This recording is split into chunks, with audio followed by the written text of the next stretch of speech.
Well, good morning to you, Australia. Good evening to you, North America. It's that time again. Is dog Max behind me? He's on the show, sort of. He's not really the main reason we're here, but he kind of pops in the screen there as we open the show. But Max right behind me. Paul Morgan's coming up next. We're at a dry dock, everybody. That's right. Talking Baseball Australia is back. Time for the Open. Great show for you as we preview and basically say, welcome back to baseball. We'll do that next right here on Talking Baseball Australia.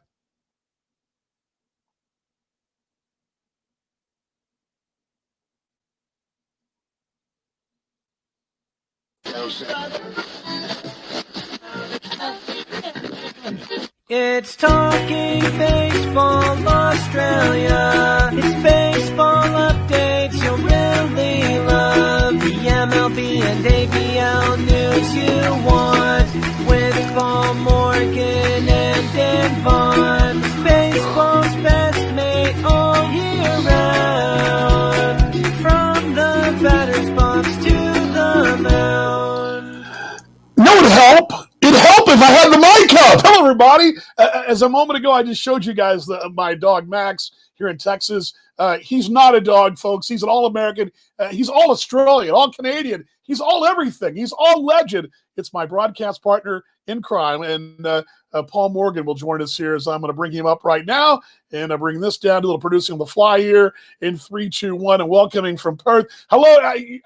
Most everybody didn't hear my open. I was all excited and juiced, ready to go, but I looked behind me at the last moment, and there was the dog in the shot. He's now down, but the mic is up now. You guys are hearing me. Apologize for the back. You know what, though? We're coming out of dry dock, so I guess, partner, it's kind of fitting that Vaughn does a little stumble out of the gates. Hey, mate, how are you? And dust us all off. Ready to go? I'm not. I heard everything before. I actually. It's interesting because I can read subtitles of our Talking Baseball video on Facebook, but I can't actually hear you. So we've got a little technical snafu straight away off the bat. Well, it was just it's one of those deals where I've been doing this solo, the last couple, months with the T-Bones. And one of the things I got to remember, I've actually pulled the curtain back for folks watching. I got this new audio interface, but I got to remember to turn it up and down. And I had everything ready to go. And when I looked behind me, the dog, I went, wait, I'm looking at my screen. There's the dog behind me because he's waiting. He's actually on the daybed here looking out the office window because mom and daughter are out doing something and he's waiting for them to return. So the best view of the car park is he's there. I'm going, wait, what's the dog doing in the shot there? And so then I didn't turn the mic up. So my bad. But hey, and that's the worst thing that happens today. Then I guess we're doing okay. Good to see you. He is in Perth. I am here in Texas, and we are saying hello. Welcome back. Good day to Major League Baseball. Its return is, well, it's beginning in earnest in not just here, but all over North America. But baseball's back. I'm going to give you a chance to start us off, partner. Your knee jerk when you saw the news last week that MLB was coming back. What was your knee jerk reaction? What was your? I lost him there. Let's bring him back here in just a moment. He'll be back in a moment. But again, a lot on the show today. There's a lot to dissect here. We've got a lot of things to jump into. Paul's going to get back on just a moment, so just bear with me there. But again, the show's Talking Baseball Australia. My name's Dan Vaughan, and my broadcast partner with the Heat and the Australian Baseball League, Paul Morgan, is in Perth. Again, he'll be joining us just a moment. Good to see Jess Williams out there. A question being asked. There he goes. He's back. He's back, folks. We are in vintage form. Apparently, we're in vintage spring training form. Are we? It's summer training. We're in summer training form. Michael, are you there? Can you read me? Are you there, bud? That'll go on the reel. It was actually quite bizarre because I was watching the Facebook video and I was like, oh, wow, cool. It has subtitles on it. I've never, because it's on mute on my computer next to me, and I was like, oh, it's got subtitles. I mean, the subtitles aren't necessarily accurate, but it had subtitles on it. Then the video starts and completely no audio. I couldn't hear a word you're saying, and I've watched enough press conferences lately to kind of pick it, but Oh boy. Well, that must be Okay, one thing to yeah, go back. yeah. Well, let me start with what I was asking a moment ago. When you saw, and I'm just going to give you a knee jerk reaction because I'll give you mine too. When you saw Major League Baseball's coming back, what was your first knee jerk? Your first thought coming to your head? Look, I truly think it needed to come back because I think like there's just so much going on globally, and even though sport isn't necessarily the answer, I think it's just something that bounds your communities together. Look, I was really disappointed in the way that the Players Association and the players and the owners, should I say, dragged it out for so long because I felt like there's enough going on in the world, particularly in the States. There's enough going on, and just I felt like baseball could have just been that sport that might have just sort of given a bit of hope where to be frank, I mean globally virtually all hope was lost there for a minute. Like the wheels were totally off the so to hear when it came back I was annoyed and I was a little bitter that announcement hadn't come together in a more natural way. To me it sort of seemed a little bit like as a parent you have your two kids fighting and you kind of think they're going to sort it out together, so you let them kind of sort it out together. Turns out they can't sort it out together, so you have to jump in. So mixed emotions. I'm really happy baseball's back, but at the same time, boy, what a mess. Yeah, what a mess. We got a lot to talk about. First off, you guys can join us. The chat line's open. I'll have the chat up for you on the screen in a moment. Good to see Jess Williams out there. My wife is out doing whatever she's doing here in Texas. Asking about Emerald sod poodles. Why are they playing? I believe, just real quickly, Gio, to answer your question, I believe that's a collegiate wooden bat thing, but don't quote me on that. I'll have to look into that, but we're doing this thing. We're talking baseball from Australian slant here. My question for you, the fans, first off, is will you guys watch? Are you going to watch Major League Baseball? It's going to be on, and if you're in North America, chances of actually seeing a game, not real good, unless you're maybe in Chicago or Texas, perhaps. But chances of seeing a game in person, not so good. But chances of watching a game on TV, pretty much with that, golf and NASCAR, that's your TV options right now. Yeah. So that's my question. Will you watch MLB? I know you'll watch MLB. I know I'll watch MLB. Yes. And that was my first. That was my knee jerk. My knee jerk was something to watch on TV because I gotta tell you, mate, I can only watch so many Game 5s of 2015 and 1976 and Game 7.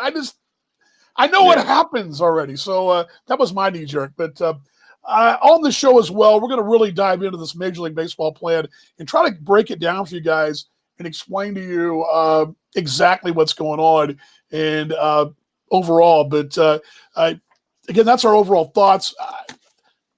Are you happy? I mean, are you overall, are you happy?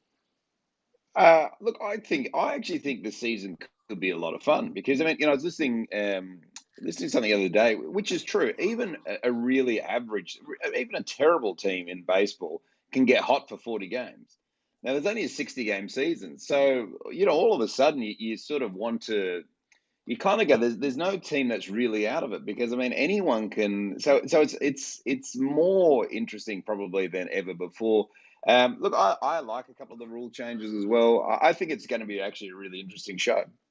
Yeah, well, let's jump into those rule changes. Let's jump right into that because Major League Baseball, and let me pull those up for you. I've got a lot of, here's your fast facts here. I'm going to actually put this on the screen, and I'm going to actually pull us off the screen. You'll be able to hear us, but here's your fast facts right here on the screen. And basically, I'll read them to you guys, and I'll pull the best mate down real quickly here. But number of games, 60. Opening day around July 24th. It's later on this month. Of course, happy July 2nd in Australia, July 1st in North America. Last day of the season, September 27th. Spring training began. Some teams began their summer training, spring training 2.0 today in the States. Friday in some places, they're doing some testing today and tomorrow, and all teams will be rolling on Friday. Postseason ends November 1st, so in cases of second wave of this COVID deal, they'll be done before right by Halloween here. A number of playoff teams, 10. And here's the big sticking point, the bottom bullet point, their salary structure, a full pro rata, which is 60 games, means that players earn around 37% of their full season salary as long as the season is, this 60-game season is completed. So there's your first look, partner, right there. As I bring us back on the screen there. Again, not a lot of. I mean, that's the basics right there. Obviously, 60 games, and I think the first thing that comes to mind, and we're going to talk a bit about that, but it's almost an ABL season with an extra 20 games, really. It is, and we all know firsthand that like every game means a bit more. You can't go on a losing streak. You go on a losing streak, you're in a bit of trouble. What's interesting, I think, the way that the schedule's made up so much is it clearly like there are some teams. I'm thinking like that. One of the teams I really like this season, the Minnesota Twins. I mean, that Central Division's not great. Playing majority of their division rivals should see them have a very smooth run into the postseason. A couple of teams in tougher divisions. It'll be interesting. So to break down the 40 games, so you play the 4 divisional opponents 10 times, and then the 20 remaining games you'll play in interleague games. So in your geographic area. So I don't think that's been digested yet, but that'll be how that'll look. The COVID DL as well as a separate DL, and then but I don't mind it. And the one ABL thing that's ticking the box, DV, is in those extra innings, you get a slightly different version from what I understand, but a runner starts at second base, no one on first, but the runner starts in second base in extra innings. So it's almost the ABL, folks. Yeah, and here are those extra rules on the screen for me. Put those up for you. I'll read those off to you, though. The extra rules, universal DH, so both National and American League both will have the designated hitter this year, and that's for sure in the books. 3 innings minimum unless, and this is for relievers, mind you, relief pitchers, 3 innings minimum unless there is an inning. You're finishing the inning. If you're the final, the final batter of an inning, you can, or final batter at the inning, maybe double play ball, whatever. 67 pages of protocol. We're going to get to that in a moment. Official scores, and this is something that it's not been reported, but I can tell you with very, not varying degrees, 100% certainty that several clubs, one being the Minnesota Twins, I can tell you that for sure, will be using official scores remotely. Many on game day personnel, including broadcast, will be remote. So broadcast remote, official scores remote. They're trying to cut down as much of the interaction as possible. But that's something that's not been reported, but you're hearing it here first. I know the Twins are doing this. I understand the Tigers are doing this, the White Sox, that whole division. But official scores, for the most part, are doing their job from at home. They're not actually in the ballpark. Right. And the Twins have not announced that, but I got that on very 100% reliable authority from straight, and also the Royals as well. I actually got that from both. But some not reported, but it's not something you talk about, the official scores, but we talk about the official scores in the ABL quite often. And can you imagine official scoring? We talk about broadcasting remotely. Broadcasters will be remote, radio guys remote, official scores remote. That is a challenge for sure for the bunch of those extra folks having to do things from a distance. We've done it before. It's not easy. We have, and it's actually interesting. And right now, because in the Australian rules football over here, you can't. No broadcasters are out in the stadiums either. But so, in my office at the radio, in my office behind me, there's a little bunk set up that has the football broadcast in there. So all the broadcasters go in there instead of going to the stadium. So it's look, but the scorers one's really interesting, DV, isn't it? Because that's you feel like that's something you kind of want you want your scorers at the stadium, but yeah, I think of that too a lot, like from our standpoint. I mean, I forget who said this. The college, and I don't remember the name of the gentleman because I've only heard his name once, but he does the college color commentary for the ESPN games of the College World Series, which was canceled this year in Omaha, Nebraska, the NCAA top level of collegiate baseball. But he mentioned this, and I've tried to explain how it is as a broadcaster because, you're up there. If you're watching the game itself, the balls and strikes, that's pretty easy. The ground ball to short, that's pretty easy. What you miss out on is the auxiliary things. And I've always said the smells of the game, that's one thing you miss out on. The rhythm, the vibration of the music, or the fans tapping the stands or the clapping of the hands. You hear it online, but you don't actually feel it. Your body feels we get a loud crowd at Perth Holly Davidson. You feel the crowd in your Oh, bones. yeah, You yeah. feel it. You're not feeling that, and that's one of the things. You don't feel the smells or smell the smells, feel the sound.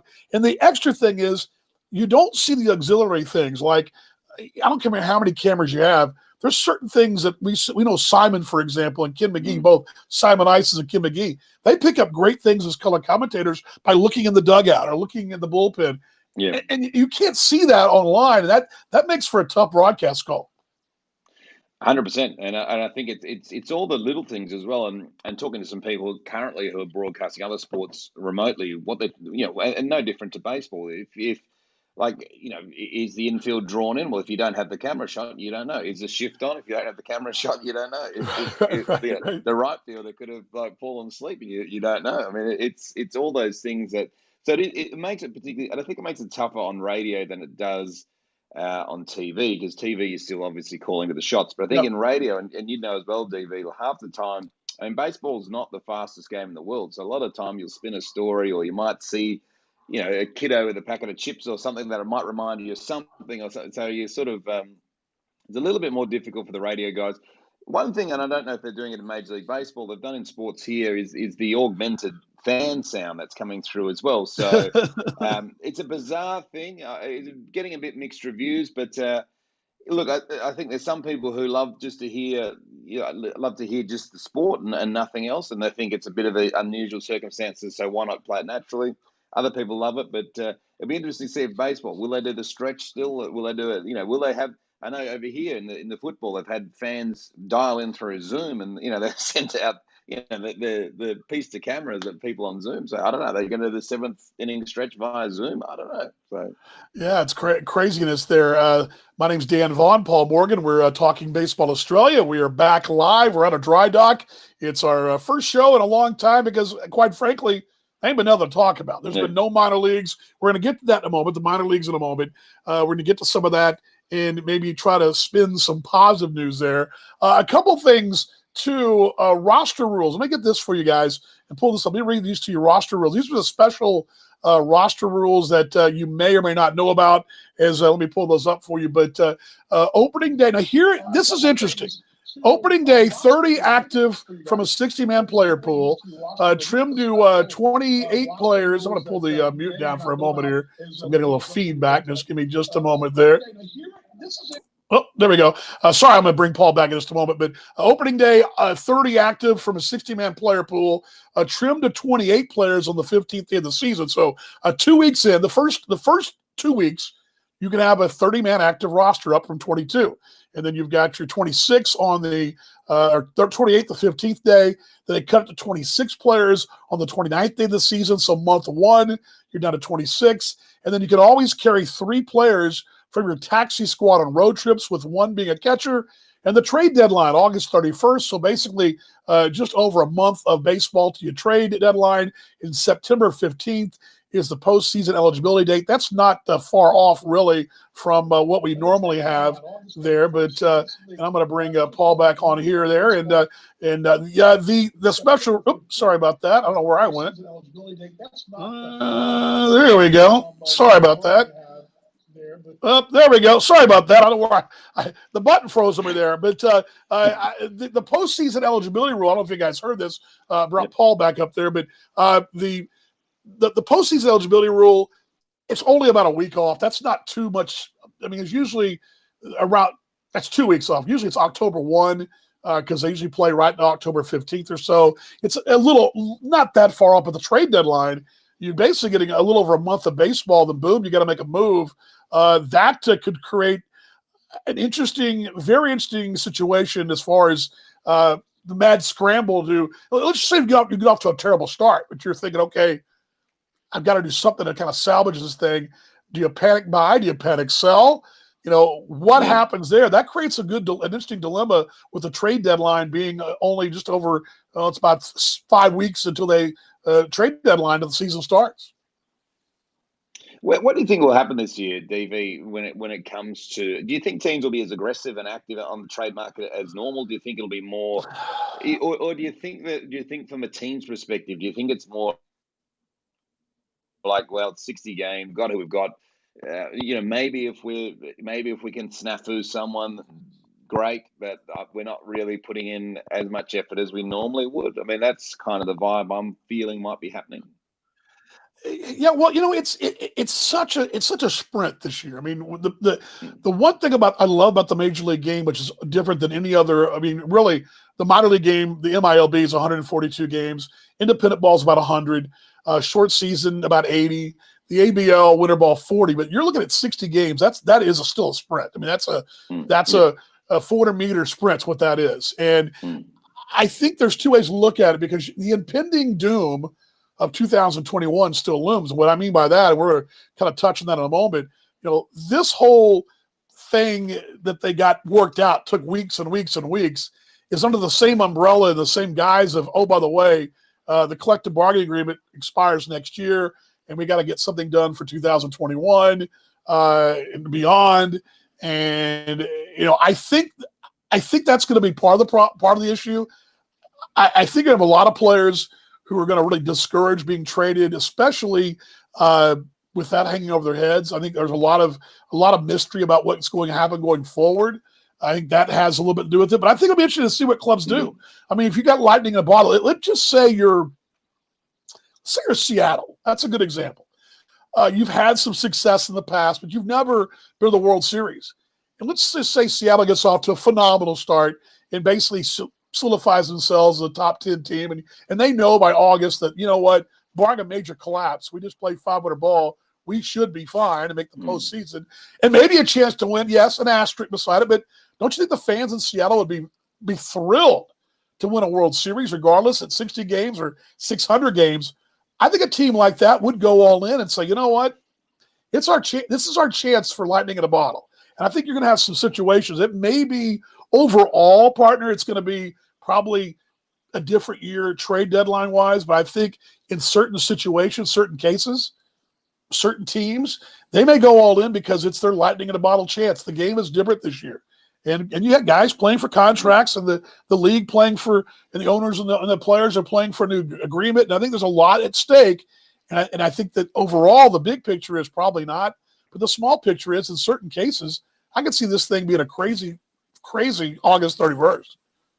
Have you had that moment yet, DV, when you sort of you look now, you can actually look towards the 2020 season, and you sort of, I don't know, I mean, outside of the Astros, the Asterix tour, which kind of is, I mean, they've been probably the big winner of all of this. But you sort of stop and think for a minute, oh, yeah, that's right, David Ross manages the Cubs now. Oh, that's right, Madden's over at the Angels. Joe Girardi's at Philly now. And Dusty Baker's back at I mean, there's so many things that it happens every day. It happened to me today. I was just doing a little just prepping for the show, and I'm like, oh, Madden's in Anaheim. I forgot about that, and that's a great example. There's a lot of that going on, and I have to go back and reread. I mean, so much has gone on in other things, COVID and the whole, just all that, and so much of our distraction has been away from sport that player moves seem like years ago. I mean, it seems like the player moves were 10 years ago, and I'd forgotten. I mean, honestly, I didn't really realize it till today that the Texas Rangers got a pretty good pitching rotation, all things considered. Well, I kind of forgot about that. I'd forgotten. Oh, wait, they made this move. They got Lance Lynn. I'm like, wait, they might be okay. I'm thinking, and I had to go back and think, well, who's playing for them again? I mean, it's really reintroduced the game to me. It's hilarious because I actually had that same moment today. I was like, when did Corey Kluber go to the Texas Rangers? I don't recall that. I'd forgotten. That was so long ago. That was a whole pandemic ago. And that's speaking of pandemic. Let me roll these protocols for you real quickly here on the screen and get these to you guys. This is the protocols, and this is the highlights of the protocols. This is the highlights, and if you want to call it highlights, then I'm going to bring Paul down real quickly. There's volume here. Just a moment here. I'm bringing it down just a second, partner. But here's the protocols, the highlights of the protocols. We're going to dive into this a little bit, but players and other team personnel not participating in the game sit in the stands separated by at least 6 feet. They would apply the same social distancing standards standing during the national anthem, so they'll be spread out, no shoulder to shoulder. Celebratory contact is forbidden. No high fives, fist bumps, or hugs. Soccer players would be in trouble, wouldn't they? And then no spitting, chewing tobacco, sunflower seeds of any kind. You can't spit anything. So no bubble gum, no seeds, no tobacco, no spitting, which that may be the toughest thing these guys are going to do the whole time. You know, the guys spit. I mean, they're going to be minimal distance between base runners, fielders, coaches, umpires, and field on the field will be encouraged as much as possible. So there'll be some social distancing on the base. Base coach and the umpire will be enough apart. Umpire and first baseman enough apart, which makes arguments very interesting, doesn't it? A ball thrown out once has been touched by multiple players will be tossed away. So if a couple players touch a ball, it's gone. Post-game showers are discouraged. It'll be a lot like my junior high PE class. And they've also been using taxis. Also, discourage the use of taxis and ride shares. They want to put them all on one team bus.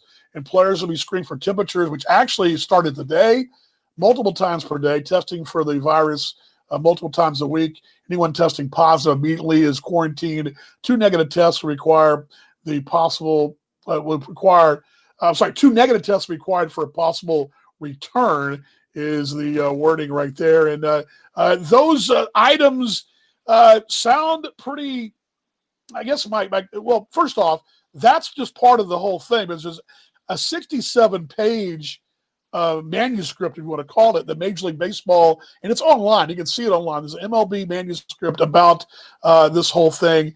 While that all sounds, pretty easy, just those little guidelines, there's a lot more to it than that. I mean, there's a lot more to it than just what meets the eye. 67 pages. Are you confident, Paul Morgan, as we sit here right now, July 2nd, that you're not going to have any fist bumps, hugs, high fives, spitting, arguing with the umpire? Is all that going to fly? Well, it's so interesting because, I mean, the only game that I'm watching heavily at the moment is Australian rules football, which is going on down here. The guys spend the game tackling each other, but no high fives are allowed. End of the game, not allowed to put your arms around each other. I mean, look, if you hit the biggest dinger of your life, and then you come in the dugout and just like, good shot. Like, yeah. It's like one of the things I love about the footy, and I watch the AFL as well, is that these teams will do their post-game songs in their clubhouse or the locker room, and they're singing their songs, and they're all hugging, and usually beers flowing or Gatorade's flowing, all that. And there's none of that. It's like in the NASCAR drive. The NASCAR races, they win a race, they shower themselves with Cokes or whatever their sponsor is. None of that.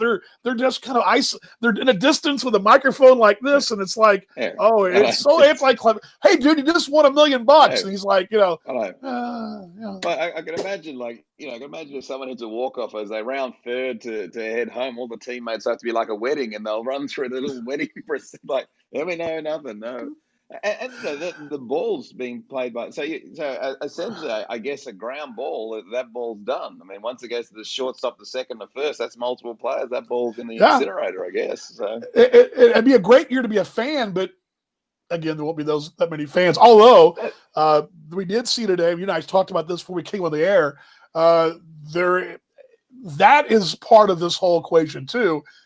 2 weeks ago, I would have told you that the Texas Rangers and Houston Astros and probably the Marlins and probably Tampa and probably Arizona would all have a third of their crowd, maybe a half, whatever. Now the COVID has really picked up here in all three of those places.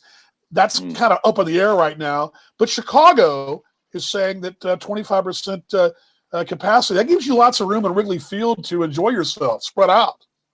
Yeah, well, that's great news. And look, I feel terrible for particularly the Rangers with that new ballpark. I mean, they got a new ballpark that they can't get anyone to, which is unfortunate for the fans. Look, I think you'll find that as the season rolls on, that capacity might change a little bit. I think you'll start to see restrictions ease a little bit. I mean, the alarming part is, the numbers are still going north rapidly in parts of the US. But it's look, it'd be nice to get some fans back at least, the diehards. But look, there'll be a lot of people who won't want to go back either. But then I think the hard part in watching from afar, it seems that clearly if you're going to go to a ballpark in the US, you're probably going to have to wear a mask. Now, I'm not au fait with what's going on politically in the US, but it seems that there seems to be a great divide of people who are wearing masks, who are common sense people, and people who are not. It's because they feel like their rights are being taken away from them. So look, everyone's going to have to put politics aside, and if you want to go to a ball game, this is what you have to do. And if you don't comply, thanks for playing. See you later, folks. But it's just getting everyone back on. It's getting that whole the political side of it as well is going to be the real challenge. Yeah, I will say this. I'll give you, it's very rarely I can tie a funeral service or memorial service into some good news, but I'm going to give it to you. Today, my wife and I went to a memorial service over here for a high school mate of ours' father. He passed back in April, but finally we're able to do a legitimate service. And it was a memorial service. They had a private thing with the family, but actually a public deal with their friends and mates and all that. And what I found interesting today was, and I was really not sold in the whole baseball thing, public meetings, church gathering, whatever, concerts, whatever you want to call it. We went to a church here that has kind of like arena type seating. And actually, if you close your eyes and didn't know any better, it's almost like a basketball arena type seating. It's got the seat, the cushion seats, and it's set up like that. Well, they had gone in and blocked off. Every other row was blocked off. We were sitting with my in-laws. It was my wife and I, my mother and father-in-law. Then they were in the aisle. We were 4 seats in. Then to my left, no one. And then in front of us, nobody. The next person in front of us was 2 rows up. The next person behind us was 2 rows up. And I got to tell you, I was a little apprehensive going in today. We had our mask on. But looking around, I remember telling my wife, this wouldn't be terrible for baseball. Or this wouldn't be terrible for because even though we were there was a group of people in there, maybe 100. I didn't feel like I had people on top of me. I think it can be done. I think a lot of people poo-poo this idea of, hey, how can you have fans? But I think now I've come around that it can be done. Is it that easy? Is this easy as separating people? Can we not trust folks to stay social distance during a ball game? Are there going to be too many people having too many chasing the beer man, so to speak? Well, yeah, and that's it. It all comes back down to the general public, and that's why you're seeing that's why you're seeing places like Australia doing okay. Places like Melbourne are a disaster now in Australia, Right. because there were people who broke protocol. I mean, it's not an overly complicated thing to do. Stay 1.5 meters, 6 feet away from people, and it's not overly difficult, but a lot of people are making it difficult. Yeah, they are, no doubt about it. Well, there's your protocols. By the way, good to see Bowser out there and Jess Williams. Others, you guys feel free to chat questions and comments as well. We're going to be having, of course, the show's Talking Baseball Australia Live. We're going to be having this weekly event as we get closer to baseball and get closer to the season. My name's Dan Vaughan, Paul Morgan there. We are we like to consider ourselves some knowledge of baseball in Australia, but this is a show that, while we do talk Major League, it's from an Australian perspective. We're going to get to that a little bit in a moment, but I want to really cover some of this stuff because there's 2 things that I look at, the protocols and then the players opting out. That's going to happen, and that's one thing they've talked about, that they're going to allow these players that don't. We've already seen some now. They're not all health-related, but most of them are health-related, and you're going to see more opting out. And I got no problem with that. Hey, it's just like you just said. You wear a mask, if you don't feel safe, don't go out. It's kind of the same thing. If you're compromised, I guess you're not playing. And I had no problem with that. No, absolutely. I mean, I work with people. I know people who still here, even though COVID's relatively under control. I mean, there are people whose children have, autoimmune diseases, or their mothers or father or whoever is in the group that's quite susceptible to COVID, and they're still working from home. They're still isolating as much as possible, food deliveries, this kind of thing. Looking for the Ryan Zimmerman, Ian Desmond, Joe Ross, Mike Leake, these guys. Like, what value is money if it causes pain into your into your family? And I mean, it's such a. I think anyone who has an issue with players not playing, like, really need to go and get their head read, because it's just.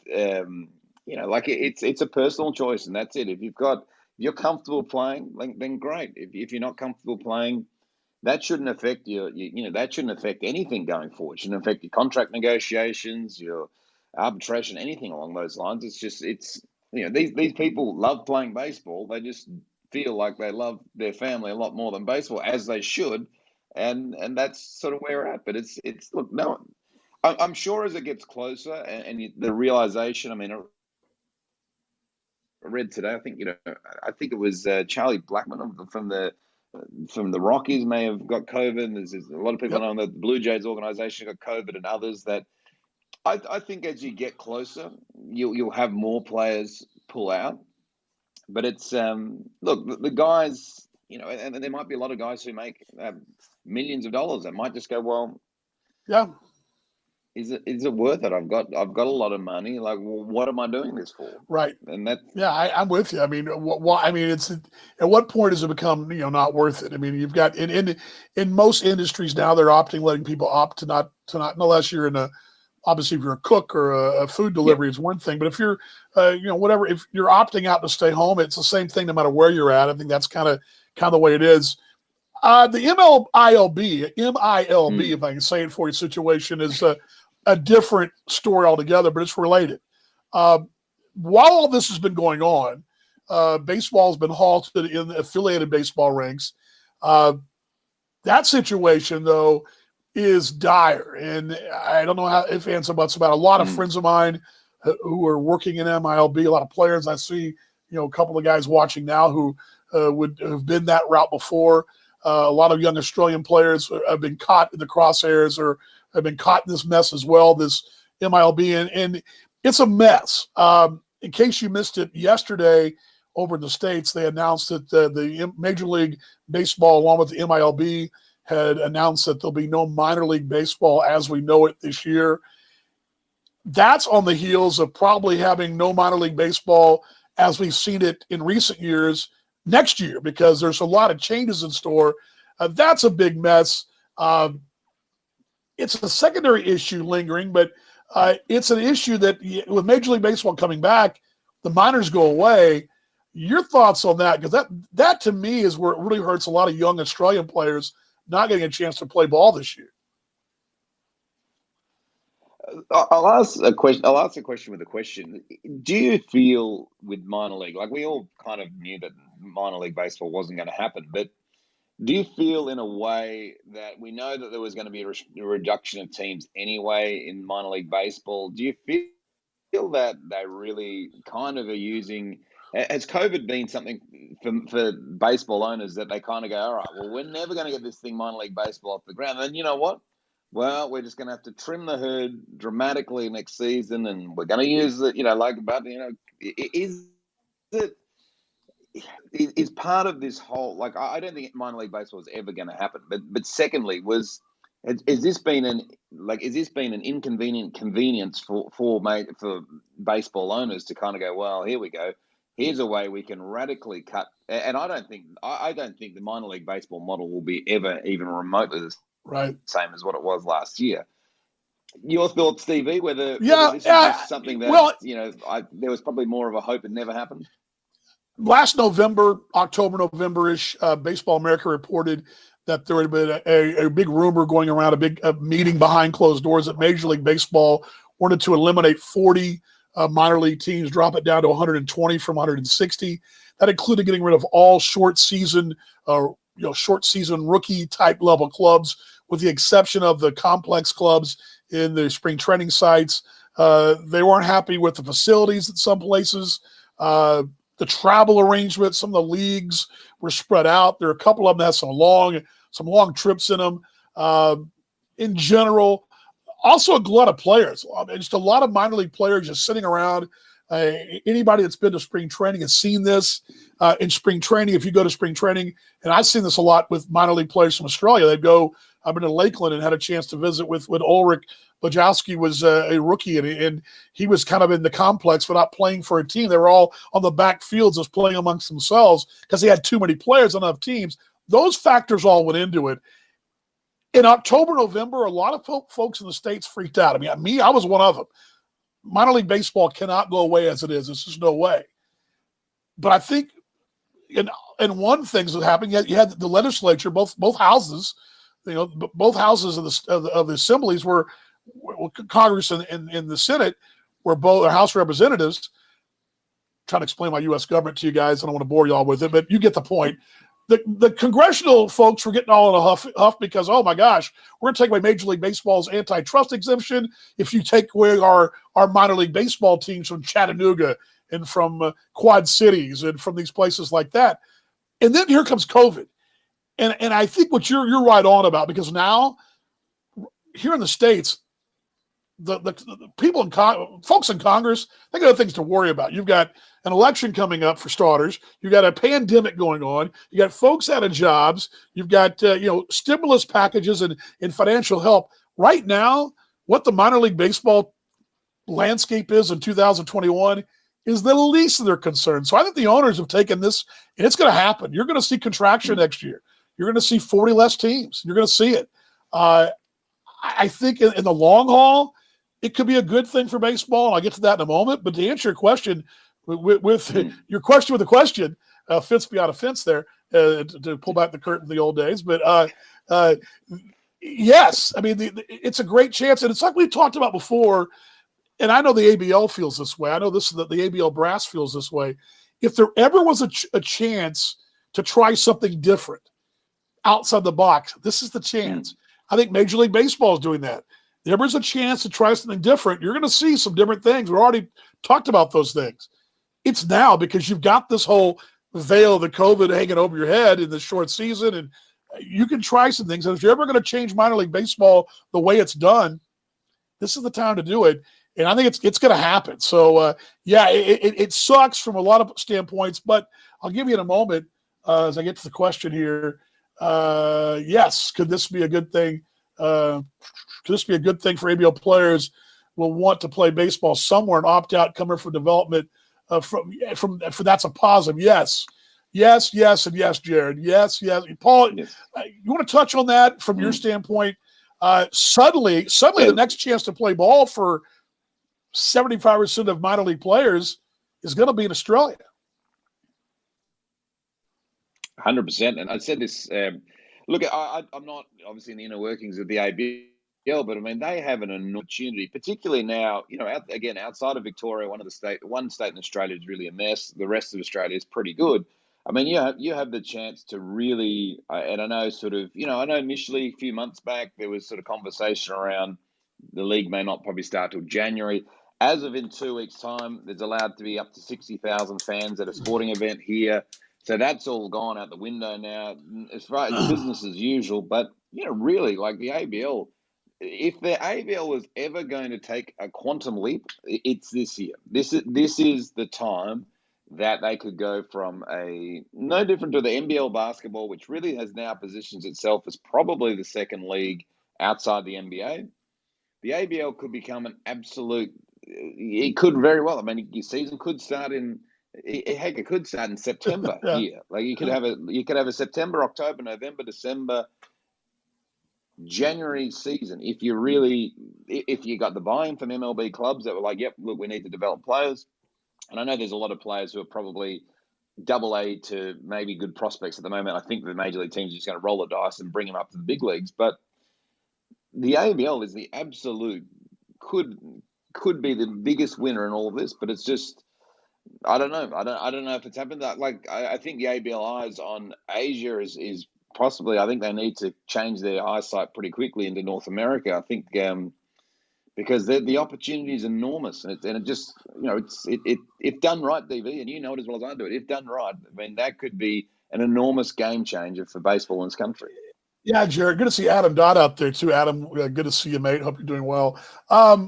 I'll give you a couple of little tidbits about this too, Jared. First off, MLB, this new agreement, the new agreement for the minors in Major League Baseball, which will come forth in the offseason, it's calling for AAA, AA, high A, low A. You'll get 4 teams in those full seasons. That's it. Then you'll have a rookie league club in your spring training facility. That'll be a rookie league in the what they call the Gulf Coast League in Florida and the Arizona League in Arizona. Dominican, those academies in Venezuela and Dominican Republic, they'll remain the same. But as far as you'll still have your academies in those countries. But as far as those 4 teams plus your 5th, your rookie team, that's going to be it. And so suddenly there are a lot of guys looking for places to play, and they know this going in. A lot of players have been released already. You've got some guys who I know several players who would not have been released in normal years, were released back in April and May before this whole thing even broke, as far as this MILB thing. You're going to see a lot of players out there looking for an opportunity to say, hey, you guys are wrong. I can play ball. And I think the ABL is going to be able to jump on it. I can tell you from the American Association standpoint, indie ball, the American Association's playing 6 of the 12 teams are playing this year, beginning this weekend on Friday. They're the only independent league playing a full schedule, not full schedule, a 60-game schedule. I'm sorry, 40-game schedule. But they're playing a short schedule, but they're playing. And the Atlantic League, which is right there as well, they're not playing. The Frontier League and the Can-Am League, which emerged, they're not playing. You got the Pecos League is playing in Houston. You've got a couple of little exhibition-type leagues happening in Texas. But by and large, the only independent league that's playing is the American Association. And the American Association looks at it like this. We're the only thing playing. So Major League Baseball is going to be playing, and so are we. But we're actually going to have fans and giving players opportunities to play. And from a player standpoint, that's a huge thing for the American Association. Suddenly, former big league players who got let go of the bubbles, who still want to play and maybe showcase their talents for Japan or for winter ball, they're going to go play the American Association. That same thing works for the Australian Baseball League. The ABL is sitting in a great spot because there's a good chance. Give me a top Australian. I'll give you one. I don't know this for a fact. Let's say we were just talking about Ulrich a moment ago. Ulrich Majowski was going to be at High A Lakeland.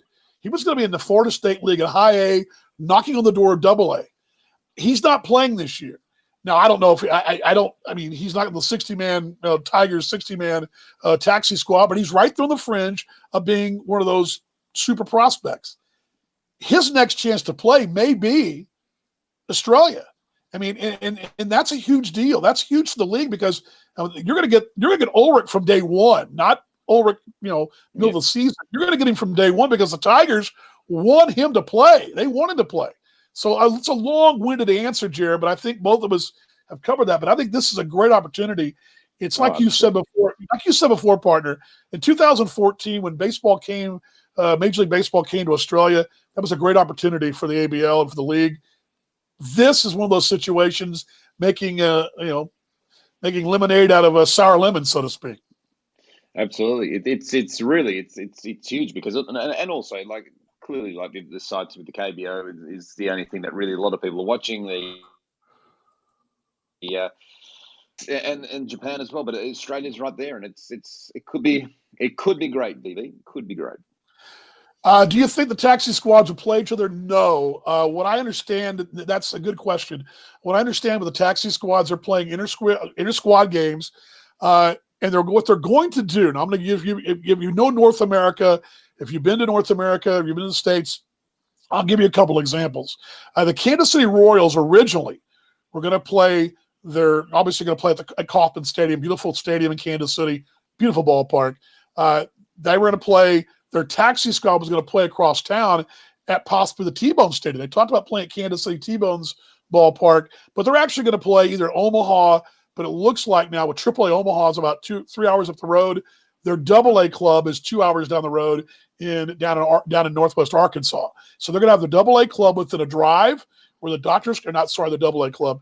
The taxi squad will be at their AA affiliate within a day's drive, or less than a day, a morning's drive, close to the doctors, close enough to get to the K if they need to, but also separate because here's the problem. While it sounds like a good idea to have them all in one place, Kauffman Stadium, have your taxi squad and the Royals, what happens if you get an outbreak? If you get an outbreak, suddenly the entire organization's not playing. So they want to keep the taxi squad separate. Let's just say the entire Royals team got it and they all couldn't play. You move your taxi squad in and they can play. So, I mean, you keep some continuity. For example, I believe the Yankees have plans to play at their Class A club in the New York Penn League that'll be going away. But and I believe Tampa's going to have – there's a lot of again, Tampa's going to play, I believe, at Clearwater. I'm sorry, not Clearwater, at Port Charlotte, for example. The Dodgers, I believe, the Angels both are going to use California League ballparks.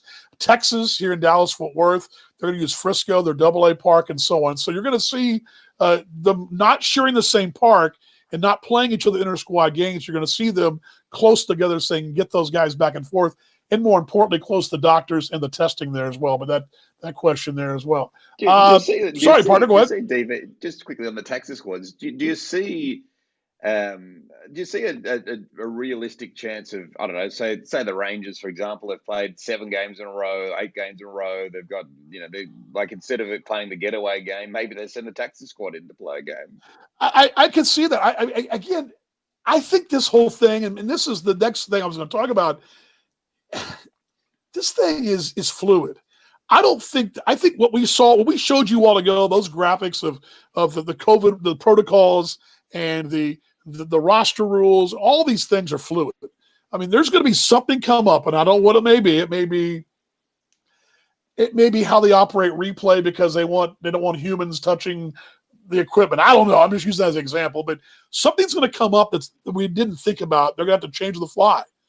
On the fly is this thing. This thing is going to be developing as we go.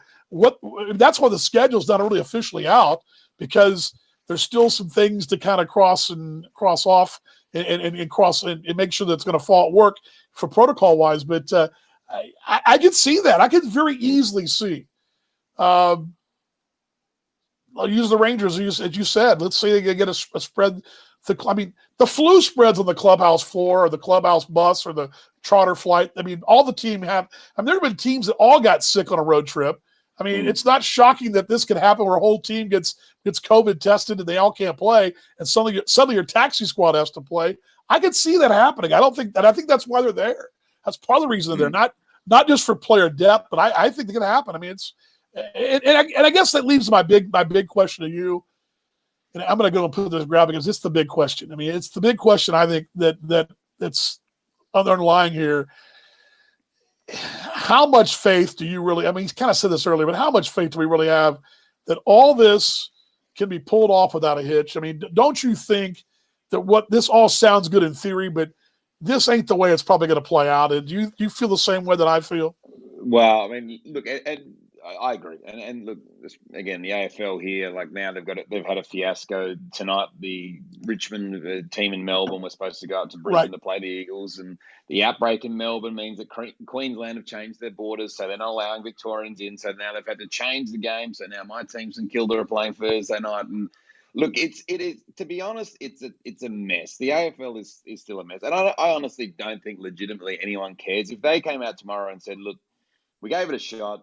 The league shut down for the year. I don't think really anyone will care that dramatically. And I think the same with baseball. I think the one thing with baseball, I think that concerns me the most, and where I cannot see it happening is, earlier before this call, I sort of pulled up the coronavirus map of the US, and I think, well, I know most people are staying close to home, but still, if you're in Boston, like Toronto, for example, you've still got to navigate that border, and that's one thing. But then you got to go to New York, which seems to be on the improve. Florida seems to be a total mess. So then you're going to take New York teams down to Florida, Boston. Texas is a mess again. Texas is a mess as well. I mean, are you going to bring the Angels in? They're going to be comfortable coming to Texas, and I just can't see how it's going to work. I think unless you're literally, I know they travel in a chartered plane by themselves, but what are they going to do? Get in the chartered plane, get in a bus, go straight to the ballpark. Stay in the hotel, And then, look, I mean, Dan, you know it better than I. I mean, and this is, there's a player here in the Australian rules football who's just been breached for COVID. You think these guys are going to go around for 3 months and not one night want to go out in the town? Of course not. They're going to break. They're only human, and they're going to go out and they're going to get COVID, and it's going to be a mess. And the odds, I would say the odds of this season going flawlessly, in my opinion, about 5%. Yeah, maybe that. And I can tell you, by no means, I mean this in the wrong way, but traveling with a minor league team for 100 ball games or 50 road games, inevitably something does go haywire. I mean, something always goes haywire. I mean, that's just at the minor league level, and it's going to happen here. I mean, it creates an interesting dilemma. I still think, again, all bets are off. Everything's on the table. And I think this is the 1 year. And I kind of think an advantage for baseball. It's always been so straight laced and so rigid. this is going to take a lot of relaxation on the fans' part, players' part, just to kind of relax. Okay, all of a sudden we go from I'm throwing out a rule. Let's just say all of a sudden they decide, you know what, because of COVID, we can't throw to first base to pick runners off, so you can't steal bases. Let's just say something crazy like that happens. Yeah. So be it. We just don't steal bases. All right. I think this year, because of all this, it'd be terrible. It'd be ridiculous not be able to steal bases. It changes the strategy of the game. But I think all things are off. Yeah. Everything's on the table. That, hey, you know what? This thing's going to be fluid as we go, and I guarantee you, there's more twists in the road down the way here. I agree, and I really think the way the Major League Baseball should be trying to sell this season, I think the way the fans should be trying to embrace this season is, you know what, we're just gonna. It may be something like the designated hitter hits with an aluminium bat, like who knows? Like it could be something as trivial as that, maybe, or like they do in the 3-point contest of the baseball. Maybe there's a yellow ball when the pitcher's pitching with the yellow ball. A home run is 3 runs, not 1 run. I mean, it could be anything. Maybe it's maybe as the game goes on, there's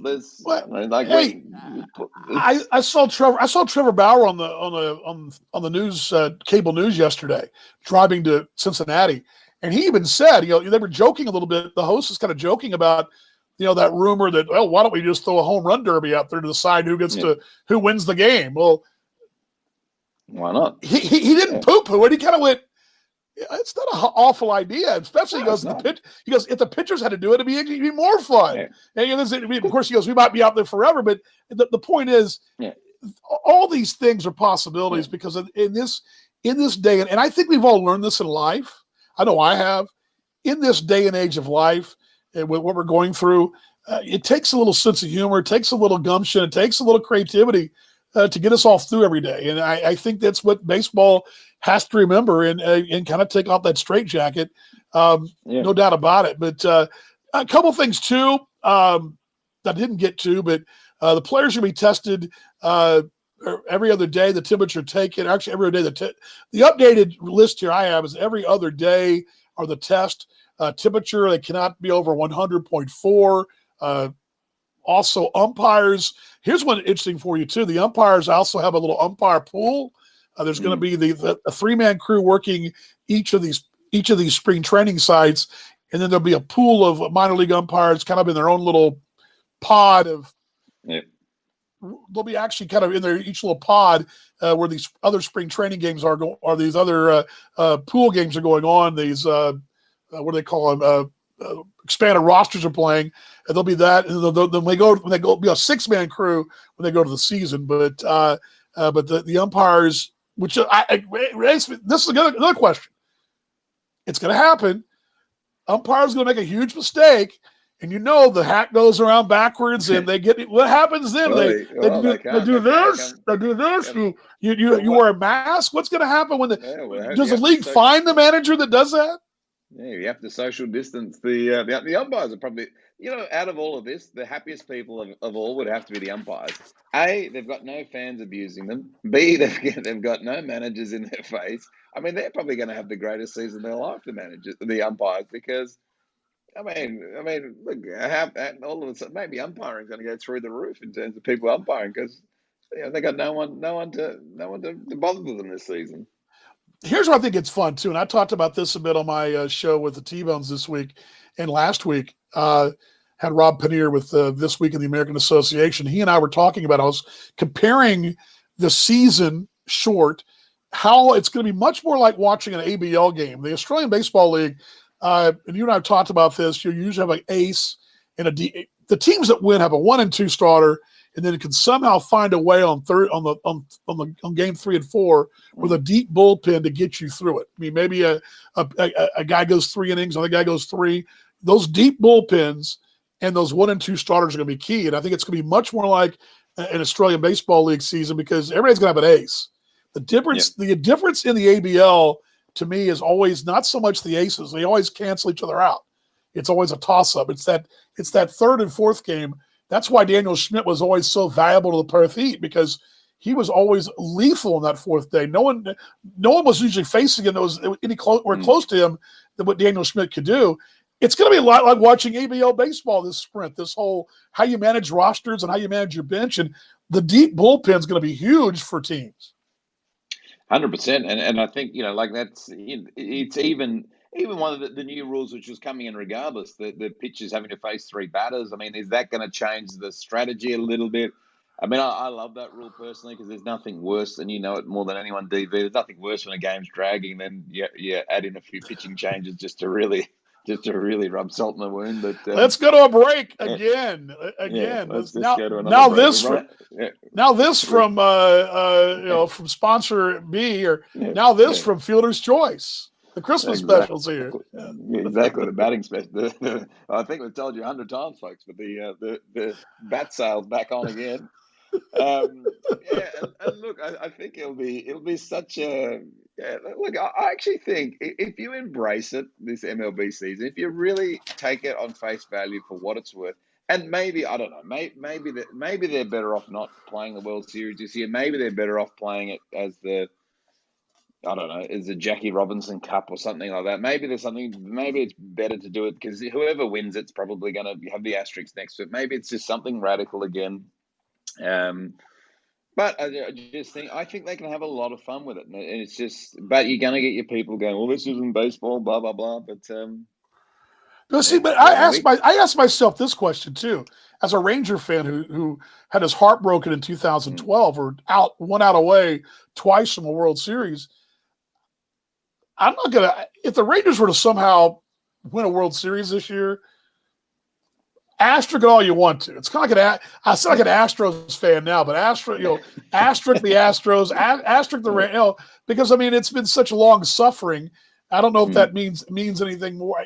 In the long grand scheme of things, yeah, it'll be an asterisk, but I just can't – like I said in Seattle earlier, I just don't think fans are going to – if their team has a chance to win in November – I think everybody's on board. I think. I mean, am I crazy here? But no, I think. Look, I think. Look, once you get to the postseason, I think, like at the end of the day, it's not. And historically, in the last even 10 years, last decade, it hasn't necessarily been the best team coming to the postseason has won the World Series. I mean, like I probably wouldn't have thought the Nationals were they were great, but I didn't really think that when the postseason started, they wouldn't have been my pick. So.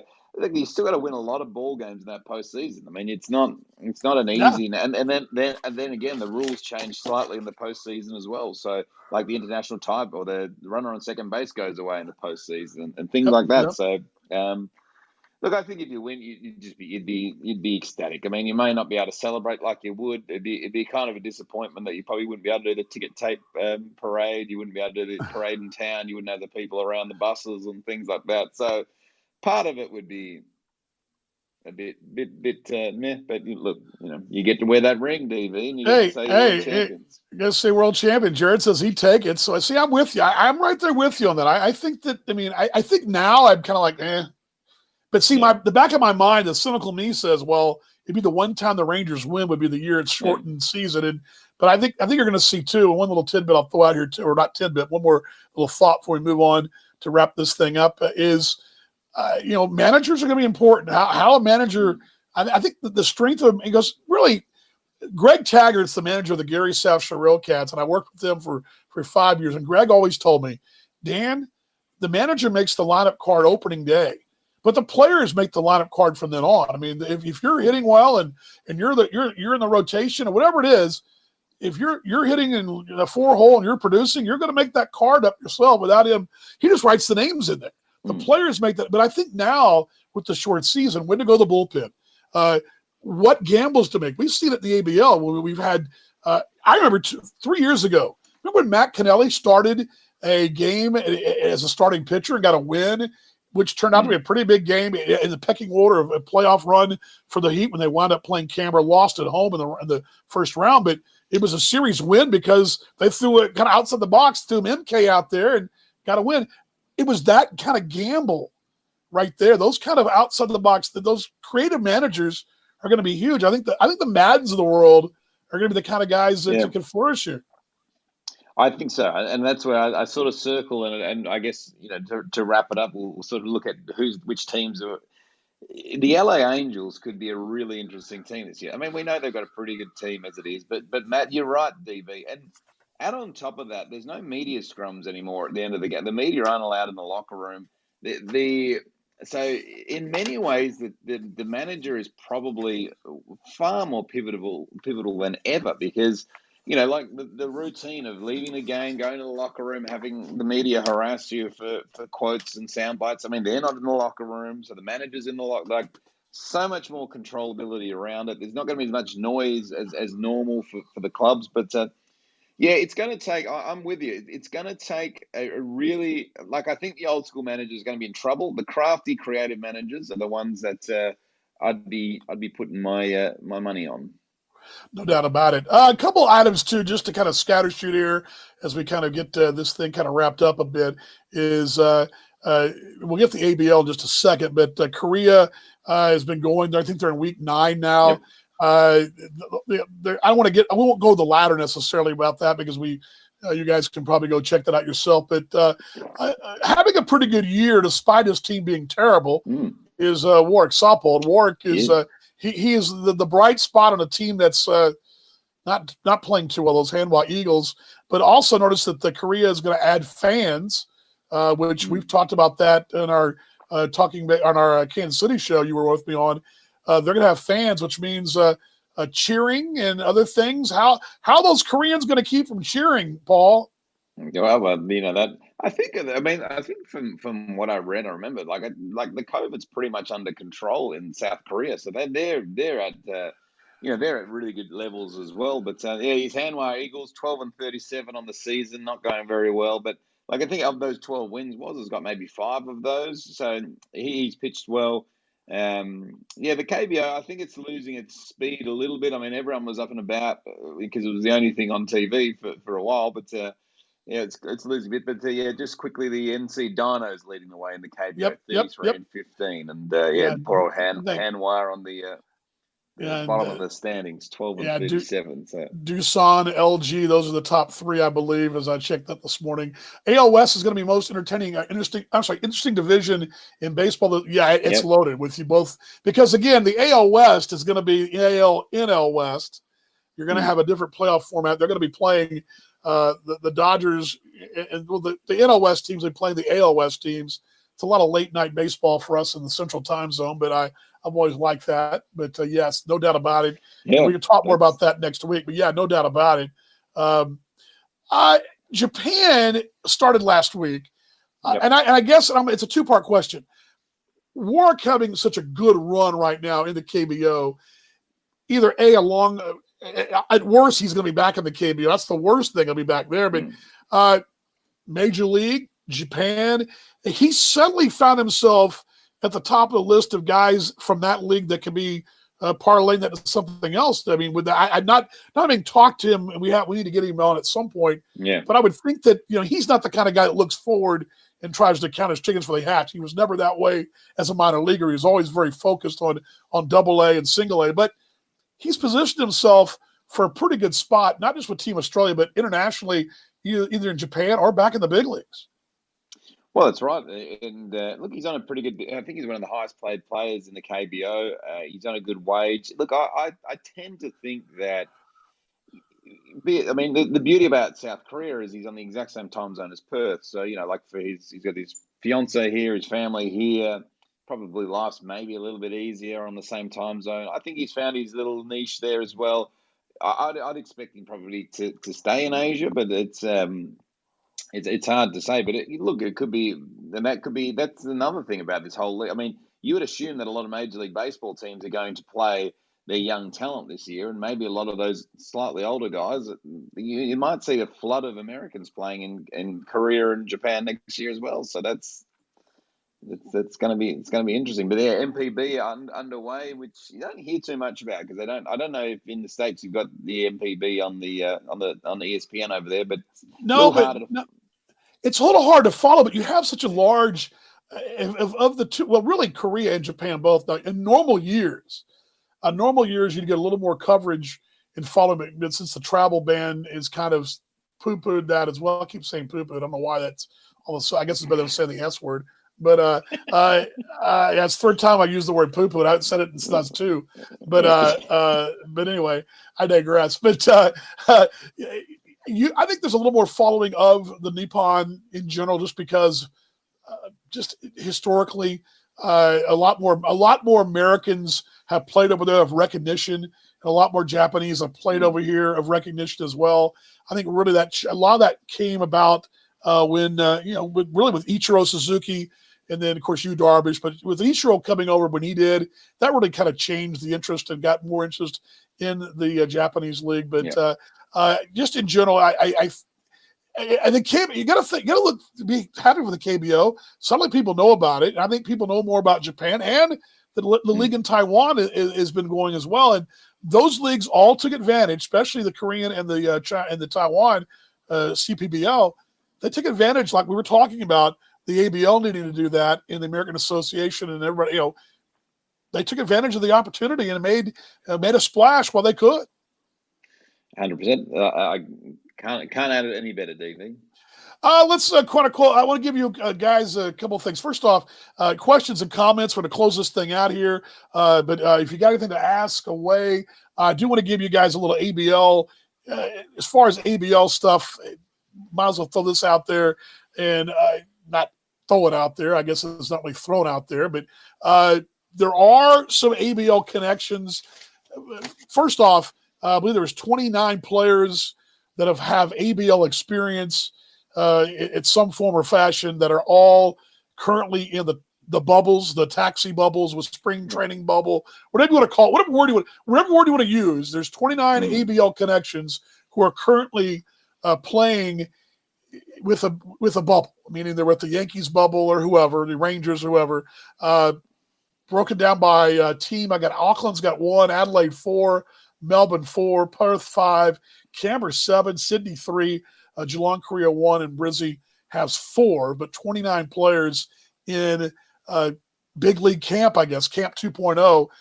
Anybody we should be watching? Obviously, Liam Hendriks is the guy I think of first and foremost. I think of Liam because Liam's not only a 40-man guy, he's an all-star and set to probably have a pretty good go, I would think. Outside of Liam, Lewis Thorpe would be the other I would think of. Anybody else out there you're looking forward to think it's got a chance to play some? Well, I think if you're a Seattle fan, I think the one guy, the tiebreaker rules, really plays beautifully in the hands of Jake Fraley. I mean, he would be the guy that you'd 100% of the time put on second base. So, look, I'd expect Fraley to get. I think he'll be quite handy for Seattle this year. I really like what he's got to do. Of course, I know he didn't play full season. Ronald Acuna at Atlanta will be another interesting one to watch from an Australian perspective. Liam Hendriks, I think, is going to be great. Lewis Thorpe, I'm with you as well, DV. We saw Lewis Thorpe go when he was 16, and we both sat there and said, "Boy, this kid's going to be a star." He's right for picking. And I actually, I love the Minnesota Twins as well. I think if I was to suggest, if I was to take my pick of who win the World Series, I would pick the Minnesota Twins right now. So I think Lewis and the Twins are in for a good year. Yeah, no doubt about it. Yeah, and that's the one thing. I think the thing that to me, and I'll kind of close with that thought. That's great. We have a lot of, and you have a lot of guys getting a chance that are ABL alums, but you're not getting what the ultimate goal is to get more Australians in affiliated baseball, more Australians in collegiate baseball, more Australians in junior college baseball, more Australians in independent ball. And I will not name, but I had a couple of contacts this week with players that are Australian I talked to this week, and I won't name the names, but who were told, hey, if you can find a place to play, do it, because you're not going to play this year in the MILB, and if you can play indie ball, do it. But there's a lot of guys who need reps, aren't getting them. That's the one, to me, that's the big drawback. It's great that 29 players are in those big league camps, but I feel for the guys. I mentioned Ulrich again, and a guy like Robbie Glendenning, that's a guy that's a member of Team Australia. Those are guys that you want to see get reps, not just for their career, but for Team Australia, for the ABL, for them as a chance to climb the. I mean, Robbie was on a door of AAA.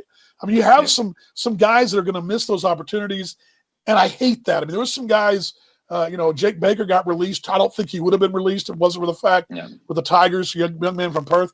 Jake was released. I doubt he would have been released if it wasn't for the fact that the Tigers had a gluttony of players.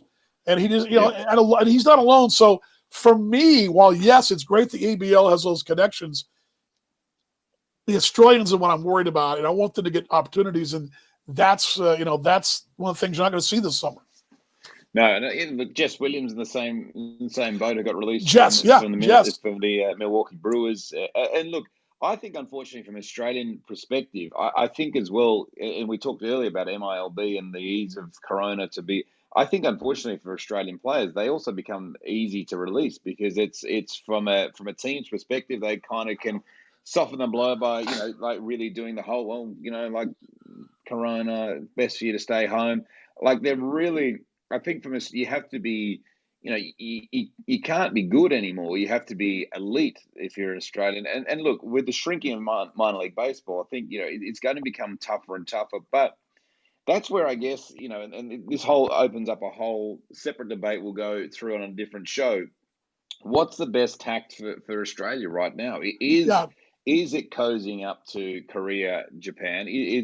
Is it building Asia and Australasia baseball, or do we go the North America market?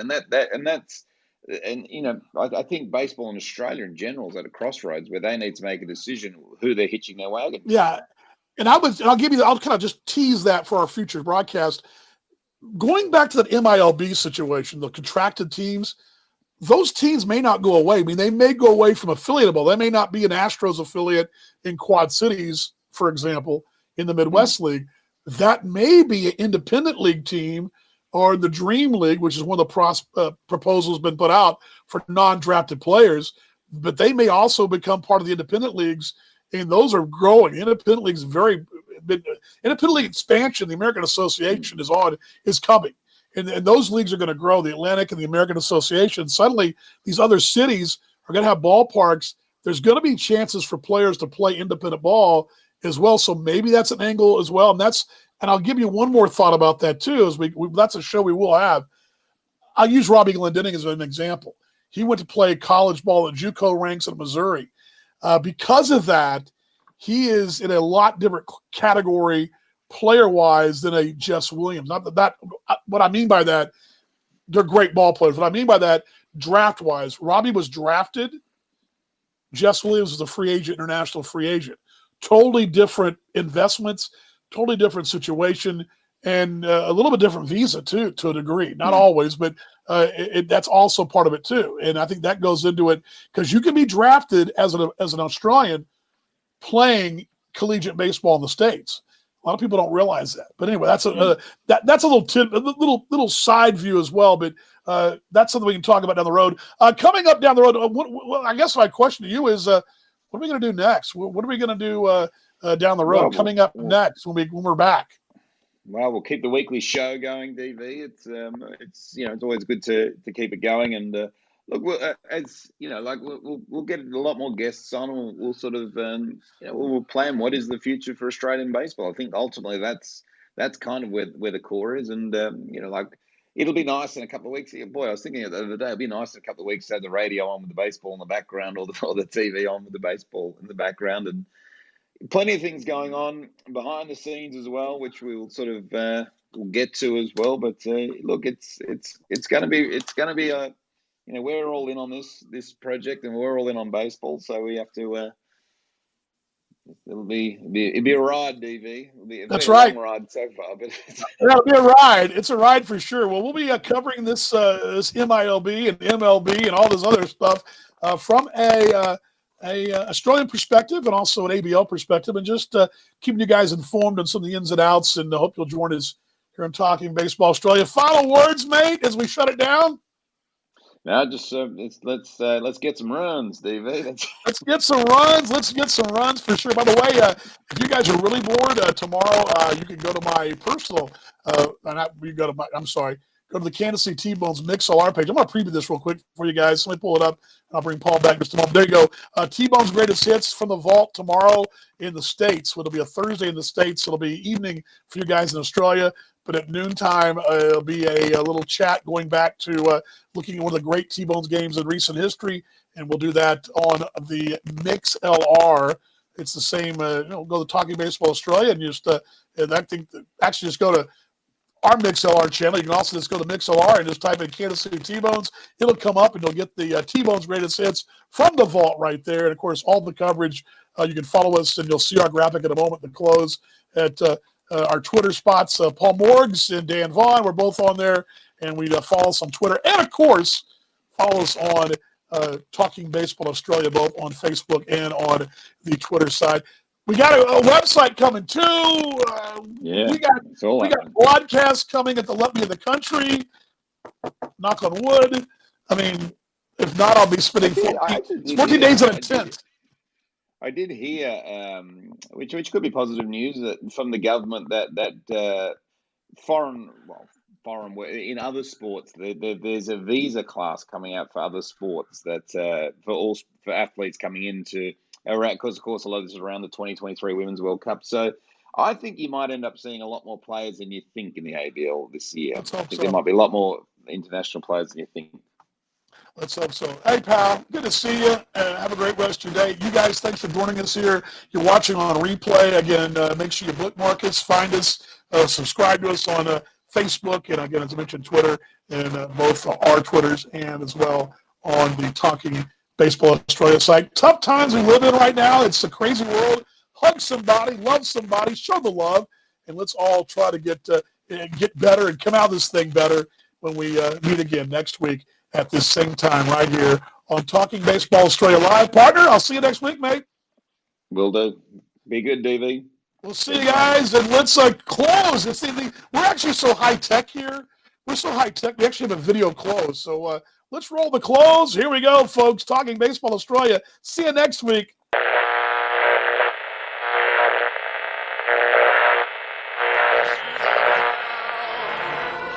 Buy me some peanuts and Cracker Jacks. I don't care if I ever get back for it's true. Root for the